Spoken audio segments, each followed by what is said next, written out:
வணக்கம் ரோஷன், எப்படி இருக்கீங்க? ஹாய், நல்லா இருக்காங்க. வணக்கம். மேட்ரிக்ஸும் பேஷன் லைஃப்பை பற்றி உங்களுடைய கருத்துக்களை சொல்லுங்கள். Matrix fashion life good question. Matrix என்னென்னா, நம்ம இஷ்டம் இல்லாமல் ஒரு வேலை ஃபோர்ஸ்ஃபுல்லியாக பண்ணணும். அதை நம்ம லைஃப் முன்னோட்டு போனதுக்கு நம்ம பண்ணணும். நம்ம இஷ்டம் இல்லை கூடயும் நம்மள அது பண்ணணும். ஆனால் பைசா வேணும். பேஷன் என்னென்னா, நீங்கள் மனசுக்கு ஒரு சாட்டிஸ்ஃபேக்ஷன் கிடைக்கும் அந்த வேலை செய்தால், அந்த ஆக்டிவிட்டி பண்ணியா நீங்கள் மனசுக்கு ஒரு சாட்டிஸ்ஃபேக்ஷன் இருக்குது, அதுதான் பேஷன். இந்த ராஜஸ்தான் ராயல்ஸ் டீமில் ஒரு பவுலர் இருந்தார், பிரவீன் தாம்பே. அவங்க ஐபிஎல்ல வரும்போது 43 இயர்ஸ் ஓல்டு. அவன் 43 இயர்ஸை வெயிட் பண்ணியிருக்காங்க ஒரு மேட்சுக்கு கழிக்கணதுக்கு. அதுக்கு முன்னாடி ஸ்டேடியத்தின் வெளியில் ஈவினிங் வந்து குழந்தைகளோட கூட விளையாடிருந்தார். அந்த டைமில் திராவிட அவங்க நோட் பண்ணி கேம்பில் கூட்டி கொண்டு போய் நெட்டில் போலர் ரீச்சு. அப்புறம் அவங்க தெரிஞ்சது அவனோட பேஷன் என்ன, அதுக்கு பேஷன் சொல்லலாம். அவ்வளோ இயர் அவன் வெயிட் பண்ணியிருந்தாங்க. அப்புறம் அவன் விளையாடி ஹாட்ரிக் எடுத்துக்காங்க, நல்ல பேரை சம்பாதிச்சார்.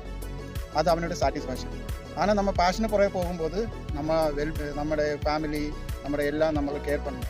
ஃபேமிலியை விட்டு எல்லாமே விட்டு ரெஸ்பான்சிபிலிட்டி இல்லாமல் இதுதான் என்ன பேஷன்னு தெரிஞ்சு அப்படி போகாது. சில ஆளுகளுக்கு ஸ்ட்ரைட்டாக பேஷனில் போனதுக்கு வழி கிடைக்கும். சில ஆளுகளுக்கு சம்டைம்ஸ் அப் அண்ட் டவுன்ஸ் இருக்கும். அது பிரச்சனை இல்லை. இப்போ ஒரு அப் இருந்தால் ஒரு டவுன் இருக்கும், அது மட்டும்தான். இப்போது கடலில் பார்த்துருக்கேன்னா, இப்போ ஒரு கேப்டன் எஃபிஷியன்ட் ஷிப்போட கேப்டன் நமக்கு எப்படி தெரியும்? ஹியூஜ் வேவ்ஸ் வரும்போது தான் தெரியும் அவன் ஷிப்பை கண்ட்ரோல் பண்ண முடியுமா இல்லையா. செயின் லெவலில் கடல் இருந்தால் கூட நமக்கு தெரியாது. அப்படி தான் லைஃப், அப்படி தான். கொஞ்சம் ஆளுகளும் பெட்டர்னு சக்ஸஸ் ஆகும், கொஞ்சம் ஆளுகளும் சக்ஸஸ் ஆகாது. இப்போ மேட்ரிக்ஸில் நீங்கள் இருந்தால் கூடயும் நீங்களோட பேஷன் ஏதாவதுனா அதுக்கு கொஞ்சம் டைம் ஸ்பெண்ட் பண்ணணும். நம்மளை அதை ப்ராக்டிஸ் பண்ணி நம்ம அதை யூட்டிலைஸ் பண்ணணும்.